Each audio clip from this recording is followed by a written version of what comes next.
आपको current liabilities दे रखी है 1,75,000, करंट रेशियो दे रखा है 2:1, बट करंट एसेट नहीं दे रखे हैं। वैसे ही फिर बाद में इंफॉर्मेशन दे रखी है कि कंपनी ने 30,000 रुपये की क्रेडिटर्स पे कर दिए हैं और आपसे कहा गया कि बताइए इस पेमेंट के बाद करंट रेशियो क्या होगा। तो बाद का करंट रेशियो जाने से पहले आप पहले पुरानी करंट एसेट जरूर ढूंढ लीजिए। जब तक आपको पुरानी करंट एसेट नहीं मिलेंगी तो नई वाली करंट एसेट भी नहीं मिल पाएंगी।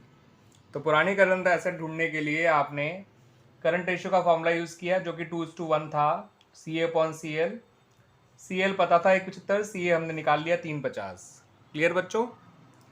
फिर जब हमने 30,000 रुपये क्रेडिटर को पे किए तो दोनों में से 30,000 रुपये कम कर दीजिए। करंट लायबिलिटी अब रह जाएगा 145, करंट एसेट रह जाएगा 320। 350 माइनस 30 320, 175 माइनस 30 145। अब नया रेशियो निकालेंगे तो CA/CL, नया CA है 320, नया करंट लायबिलिटी है 145, तो आंसर आया 2.21:1। क्लियर बच्चों। बात करें क्वेश्चन नंबर 12 की, तो आपको करंट एसेट दे रखे हैं 3 लाख, करंट लायबिलिटी भी दे रखी है 2 लाख और इवन करंट रेशियो भी निकाल के दे रखा है 1.5:1।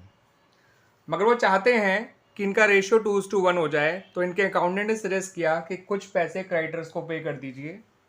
आपको पता करना है कि कितने पैसे क्रेडिटर को पे करें कि रेशियो 2:1 हो जाए। तो माना आपने ₹X पे करे हैं, तो जब आप ₹X पे करेंगे क्रेडिटर को तो आपके क्रेडिटर भी कम हो जाएंगे, यानी करंट लायबिलिटी भी कम हो जाएगी और साथ साथ करंट एसेट भी कम हो जाएगा। ध्यान रखिएगा दोनों कम होंगे। दोनों में से x माइनस कर दीजिए और इक्वल टू 2:1 रख दीजिए, क्योंकि ऐसा करने का रेशियो 2:1 हो जाएगा। जब आप इस इक्वेशन को सॉल्व कर लेंगे तो आपका आंसर आ जाएगा x की वैल्यू 1 लाख रुपए।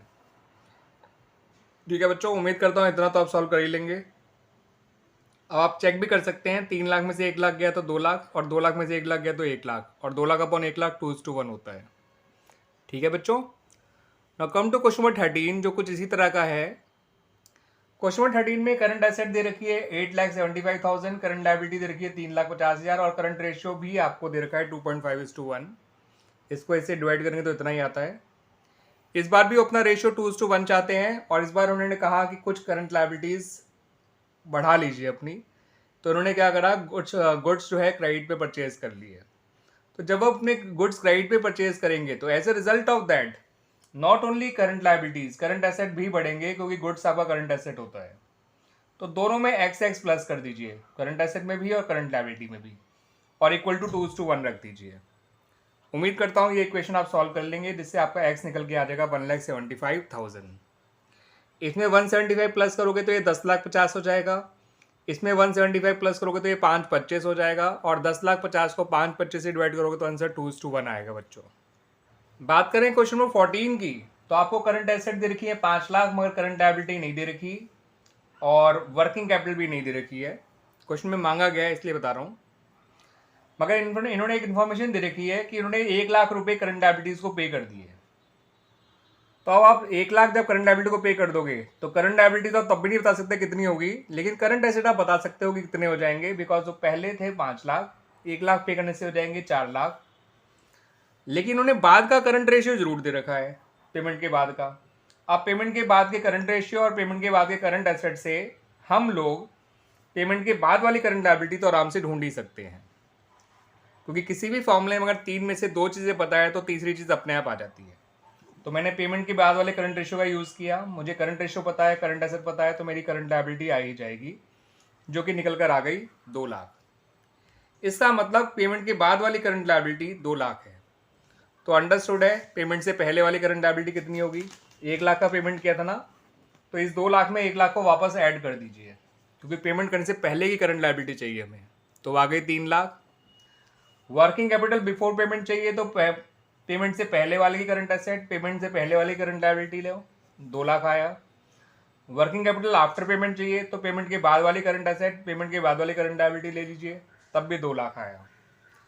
तो इससे आपने एक चीज़ नोटिस करी कि अगर आपको ये अमाउंट सेम अमाउंट से आपके करंट एसेट और करंट लायबिलिटी कम होते हैं तो रेशियो बेशक चेंज हो सकता है, लेकिन वर्किंग कैपिटल में कभी चेंज नहीं आता अगर करंट एसेट और करंट लायबिलिटीज दोनों सेम अमाउंट से कम होते हैं तो। बच्चों ये जो क्वेश्चन 15 है, ये काफ़ी अच्छा क्वेश्चन है और ऐसे क्वेश्चन काफ़ी पूछ भी लिए जाते हैं, आपके 1 मार्कर में भी आ जाते हैं, 3 मार्कर में भी आ जाते हैं बच्चों ये क्वेश्चन कुछ इस तरह का है कि आपको करंट रेशियो तो ऑलरेडी दे रखा है 2:1। आपसे कहा गया कि अगर आप cash paid to trade payable कर देंगे तो इससे रेशियो बढ़ेगा या कम होगा। तो मैं आपको बता दूं बच्चों कि अगर आपका रेशियो ऑलरेडी मोर देन 1 होता है, जैसे कि यहाँ पे 2:1 है, तो अगर CACL दोनों सेम अमाउंट से कम हो जाते हैं तो रेशियो जो है वो हमेशा बढ़ता है, provided that the ratio has to be more than 1। तो रेशियो ऑलरेडी मोर देन 1 था, तो दोनों के सेम अमाउंट से कम से रेशियो बढ़ेगा। आप इसको, ये बात मैं आपको एग्जांपल से समझा देता हूँ। माना करंट एसेट करंट लायबिलिटी दोनों 2 लाख और 1 लाख थे, तो रेशियो 2:1 था। आप 50,000 की करंट लायबिलिटी पे कर दीजिए, तो 2 लाख में से 50 गया 150, यानी नया करंट एसेट 150 है, और नई करंट लायबिलिटी 1 लाख में से 50 गया 50 आ गया। 1 लाख को 50 से 1,50,000 को डिवाइड करके देखिए 50,000 से 3:1 हो जाएगा। आप एग्जाम्पल देके भी कर सकते हैं, और नहीं तो इस बात को ध्यान रख लीजिए कि अगर रेशियो ऑलरेडी मोर देन 1 है तो दोनों के कम होने से रेशियो बढ़ता है। ठीक है बच्चों। बिल पेबल डिस्चार्ज का भी सेम रीजन है, CACL दोनों सेम अमाउंट से कम हो रहे हैं और रेशियो ऑलरेडी मोर देन 1 है तो करंट रेशियो बढ़ेगा। बिल पेबल डिस्चार्ज का मतलब होता है कि बिल पेबल आपने पे ऑफ कर दिए। ठीक है बच्चों। BR एंडोर्स टू क्रेडिटर का मतलब भी यही होता है कि करंट एसेट और करंट लायबिलिटीज दोनों सेम अमाउंट से कम हो गए, और दोनों जब सेम अमाउंट से कम होंगे तो रेशियो बढ़ेगा। Same reason. Payment of final dividend already declared, तो जो डिविडेंड डिक्लेयर हो जाता है मगर पे नहीं होता तो वो करंट लायबिलिटी होता है, और जब वो पे कर दोगे तो आपके current asset current liability same amount से कम हो रहे हैं तो करंट रेशियो बढ़ेगा। ठीक है बच्चों, याद रखिएगा, जब भी रेशियो ऑलरेडी मोर देन 1 है और दोनों CACL सेम अमाउंट से कम होंगे तो रेशियो बढ़ेगा ही बढ़ेगा। अब बात करते हैं purchase of stock in trade on credit की, यानी अगले पॉइंट की। तो इससे करंट एसेट और करंट लायबिलिटीज दोनों सेम अमाउंट से बढ़ेंगे, और रेशियो अगर ऑलरेडी मोर देन 1 है तो दोनों सेम अमाउंट से बढ़ते हैं तो रेशियो कम हो जाता है, तो रेशियो विल डिक्रीज। क्लियर बच्चों। अगले पॉइंट पे आ जाइए। ऐसे बिल जो आपने क्रेडिटर को एंडोर्स किए थे वो डिसऑनर हो गए, तो ऐसा करने से आपके डेटर और क्रेडिटर दोनों बढ़ जाएंगे। जब एंडोर्स किया हुआ बिल डिसऑनर होता है तो डेटर और क्रेडिटर दोनों बढ़ जाते हैं, यानी CACL दोनों बढ़ गए सेम अमाउंट से, तो करंट रेशियो डिक्रीज हो जाएगा। ठीक है बच्चों। अगला पॉइंट बहुत अच्छा है, sale of purchase of stock in trade for cash. तो स्टॉक इन ट्रेड भी एक करंट एसेट है, कैश भी एक करंट एसेट है, तो एक करंट एसेट बढ़ी और एक करंट एसेट कम हुई सेम अमाउंट से, यानी करंट एसेट पे तो कोई फर्क नहीं पड़ा, नो चेंज। करंट लायबिलिटी में भी कोई फर्क नहीं पड़ा, ठीक है, नो चेंज। तो जब करंट एसेट में कोई चेंज नहीं आया, करंट लायबिलिटी में कोई चेंज नहीं आया, तो करंट रेशियो में भी नो चेंज आएगा। ठीक है बच्चों। एक करंट एसेट बढ़ गई दूसरी करंट एसेट कम हो गई, तो इससे करंट एसेट में कोई चेंज नहीं आया, करंट लायबिलिटी में भी कोई फर्क नहीं पड़ा तो उसमें भी कोई चेंज नहीं आया। ठीक है बच्चों। तो as a result of that आपका जो है रेशियो जो है वो अनचेंज रहा। ठीक है बच्चों। अगला पॉइंट देखिएगा, sale of fixed assets. Fixed asset याद रखिएगा नॉन करंट एसेट होती है, कोई करंट एसेट नहीं होती। वो थी 50 की, बेची 45 की। जो बेचा तो वो आया कैश, कैश एक करंट एसेट होता है, तो as a result of that आपका करंट एसेट इंक्रीज हो गया। और जब सिर्फ करंट एसेट इंक्रीज होगा तो पक्का रेशियो बढ़ना ही बढ़ना है, क्योंकि वो न्यूमरेटर साइड आता है, और किसी भी फ्रैक्शन में अगर न्यूमरेटर इंक्रीज होगा तो रेशियो बढ़ना ही बढ़ना होता है। तो as a result of that current ratio बढ़ गया। 9 पॉइंट भी सेम है, फिक्स्ड एसेट जिसकी बुक वैल्यू 50 थी, बेचा 60 का। देखिए ऊपर बेशक नुकसान हुआ हो, लेकिन हमें नुकसान को नहीं देखना, करंट एसेट को देखना था, इसलिए वो जो कि हमारा बढ़ रहा था। ऐसे ही यहाँ भी हमें फायदे को नहीं देखना, सिर्फ करंट एसेट को देखना है। जो गया वो नॉन करंट एसेट है, मगर जो आया वो करंट एसेट है, और करंट एसेट बढ़ गई, और सिर्फ करंट एसेट बढ़ेगी तो करंट रेशियो भी बढ़ेगा। तो as a result of that ये रेशियो बढ़ गया। तो ये आपका क्वेश्चन नंबर 15 कंप्लीट हो गया बच्चों। बात करें क्वेश्चन नंबर 16 की, तो आपको यहाँ पे करंट एसेट दे रखा है 2 लाख, इन्वेंट्री दे रखा है 50,000, प्रीपेड एक्सपेंसेस दे रखा है आपको what do call 10,000, trade receivable दे रखा है 1 लाख, करंट लायबिलिटीज दे रखे हैं 70,000, और आपसे लिक्विड रेशियो मांगा है। तो मैं बता दूं बच्चों, करंट एसेट से लिक्विड एसेट पे आने के लिए, क्योंकि आपको लिक्विड रेशियो के लिए लिक्विड एसेट चाहिए, करंट एसेट नहीं, आपको इन्वेंट्री हटानी है, प्रीपेड एक्सपेंस हटाना है, और एक एडवांस टैक्स होता है वो हटाया जाता है, बट वो है नहीं यहाँ पे फिलहाल, तो उसको तुमने सपोज 0 मान लिया। बट ट्रेड रिसीवल को इग्नोर कर दीजिएगा, वो नहीं हटाया जाता अगर आपको करंट एसेट से लिक्विड एसेट पे आना है तो। करंट एसेट 2 लाख है, प्रीपेड एक्सपेंसेस 50,000, वो इन्वेंट्री 50 है, प्रीपेड 10 है, तो करंट आपके लिक्विड एसेट आ गई 1,40,000। अब लिक्विड रेशियो निकालना है तो क्विक एसेट कहिए या लिक्विड एसेट एक ही बात है, अपॉन करंट लायबिलिटीज दोनों के पास है, 1,40 और 70, तो आपका आंसर आ गया 2:1। यहाँ पर ट्रेड रिसीवेबल को इग्नोर करना था, इस बात को ध्यान रखिएगा बच्चों। Come to question number 17। Quick asset 3 lakh है, इन्वेंट्री 80,000 है, प्रीपेड एक्सपेंसेस 20,000 है और वर्किंग कैपिटल 2,40,000 है। आपसे कहा गया करंट रेशियो निकालिए। तो जिस तरह से हम करंट एसेट से क्विक एसेट पे पहुंच सकते हैं, वैसे ही क्विक एसेट से वापस करंट एसेट पे भी आ सकते हैं। क्विक एसेट में इन्वेंट्री, प्रीपेड एक्सपेंसेस और एडवांस टैक्स प्लस करते हैं, लेकिन एडवांस टैक्स तो है नहीं तो उसे 0 मान लिया। Quick asset 3 lakh, inventory 80,000, prepaid expenses 20,000, तो आपकी करंट एसेट आ गई 4 लाख। अगर आपके पास करंट एसेट भी है और वर्किंग कैपिटल भी है, तो वर्किंग कैपिटल का फॉर्मूला तो आपको इतना याद हो गया होगा कि बिल्कुल टिप्स पे है। वर्किंग कैपिटल होता है CA minus CL। Working capital का लिखिए 240, करंट एसेट का लिखिए 4 लाख, करंट लायबिलिटी को करंट लायबिलिटी रहने दीजिए, इससे करंट लायबिलिटी आ जाएगी 1,60,000। तो इस तरह से हमारी करंट लायबिलिटी भी आ गई और करंट एसेट भी आ गया। और जब करंट एसेट और करंट लायबिलिटी दोनों आ गया तो करंट रेशियो क्यों नहीं आएगा, जिसका फॉर्मूला CA/CL होता है। 4 लाख अपॉन 160 करिए, आंसर आ गया 2.5:1। क्लियर बच्चों? तो इस तरह से हमारा क्वेश्चन नंबर 17 भी कंप्लीट हो गया। क्वेश्चन 18 की बात करते हैं। यहाँ करंट एसेट है, इन्वेंट्री है, वर्किंग कैपिटल है, आपसे क्विक रेशियो मांगा है।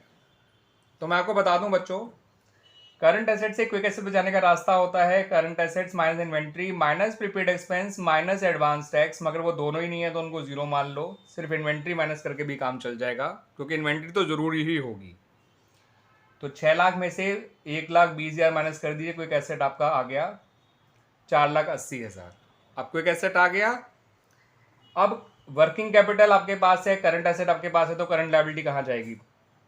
Working capital 5,04,000, 6 lakh current asset, current liability अभी पता कर लेते हैं, 96,000 आ गया। अब आपके पास क्विक एसेट भी है और आपके पास करंट लायबिलिटी भी है, तो क्विक रेशियो कहाँ जाएगा? Quick asset upon current liability 480 upon 96 यानी 5:1। ठीक है बच्चों, करंट एसेट और इन्वेंट्री से हमारा क्या आ गया? क्विक एसेट आ गया। करंट एसेट और वर्किंग कैपिटल से हमारा करंट लायबिलिटी आ गया। और जब क्विक एसेट और करंट लायबिलिटी दोनों पता है तो क्विक रेशियो कैसे नहीं आएगा? आएगा ही आएगा। क्वेश्चन नंबर 19 देखिए। करंट लायबिलिटी 6 लाख है, करंट रेशियो 3:1 है, लिक्विड रेशियो 1:1 है, आपसे इन्वेंट्री मांगी गई है। तो करंट लायबिलिटी और करंट रेशियो से आपकी करंट एसेट आ जाएगी, ध्यान रखिएगा। करंट लायबिलिटी और लिक्विड रेशियो से आपका लिक्विड एसेट आ जाएगा, ये भी ध्यान रखिएगा। और जब आपके पास करंट एसेट भी है, लिक्विड एसेट भी है, तो इनका मेन डिफरेंस जो है वो इन्वेंट्री ही होता है। प्रीपेड एक्सपेंसिव एडवांस टैक्स अगर नहीं दे रखे तो होंगे ही नहीं, ये मान लो। ठीक है बच्चों, तो करंट रेशियो का यूज किया हमने पहले फॉर्मूला CA/CL, CL पता था तो उससे CA आ गया 18 लाख। लिक्विड रेशियो का फॉर्मूला यूज किया LA/CL, हमें लिक्विड रेशियो पता था उससे LA आ गया 6 लाख। अब रही बात इन्वेंट्री की, तो इन्वेंट्री होता है CA माइनस LA। वैसे तो inventory plus prepaid expense plus advance tax भी होता, लेकिन प्रीपेड एक्सपेंस और एडवांस टैक्स नहीं है तो हम सिर्फ इन्वेंट्री ही मान लेंगे। इनके डिफरेंस को यही माना भी जाता है। 18 लाख माइनस 6 लाख यानी 12 लाख। याद रखिएगा, प्रीपेड एक्सपेंसेस और एडवांस टैक्स दे रखे हैं तो बहुत अच्छी बात है, नहीं तो आपका इनका डिफरेंस जो है वो हमेशा इन्वेंट्री ही कहलाएगा। क्लियर बच्चों? क्वेश्चन नंबर 20 भी कुछ इसी कैटेगरी का है। करंट रेशियो और क्विक रेशियो दे रखा है, इन्वेंट्री दे रखा है इस बार, मगर इस बार इन्वेंट्री दे रखा है आपसे, इस बार करंट एसेट और करंट लायबिलिटी मांगा है। कोई बात नहीं, करंट रेशियो का फॉर्मूला यूज करके करंट एसेट को करंट लायबिलिटी की फॉर्म में निकाल लीजिए, ऐसा हमने पहले भी निकाला हुआ है, वो आ गया 3.5 CL। क्विक रेशियो का यूज कर लीजिए, वो होता है QA/CL, तो यहाँ पे QA को CL की फॉर्म में निकाल लीजिए, तो CA भी CL की फॉर्म में आ गया, QA भी CL में फॉर्म में आ गया। और मैंने आप लोगों को बताया था कि CA और QA का मेन डिफरेंस होता है वो इन्वेंट्री ही हुआ करता है। प्रीपेड एक्सपेंसेस और एडवांस टैक्स नहीं दे रखे, ना ही मांगे गए, तो उनको 0 मान लीजिएगा। तो inventory is equal to CA minus QA। CA की जगह लिख दीजिए 3.5 CL, QA की जगह लिखिए 2 CL, 3.5 CL में से 2 CL गए तो 1.5 CL, 1.5 CL 24 है तो CL कितना आएगा बच्चों? 16,000। CL 16,000 है तो करंट एसेट 16,000 इंटू 3.5 यानी 56,000 आ जाएगा। अगर वो QA की बात करते तो QA भी निकाल सकते थे, वो 2 CL था तो 2 इंटू 16,000 करते तो कितना आता? 32,000, तो वो भी निकाल लेते, है ना बच्चों? तो कोई बड़ी बात नहीं थी उसको निकालना भी। तो इस तरह से हमारे बच्चों क्वेश्चन नंबर 20 तक कंप्लीट हो गए हैं। तो इस वीडियो में क्वेश्चन नंबर 11 से लेकर 20 तक ही रखते हैं। ये जो क्वेश्चन 11 से 20 मैंने कराए हैं बच्चों, ये आपको कराए हैं मैंने from the book T S Grewal edition 2022।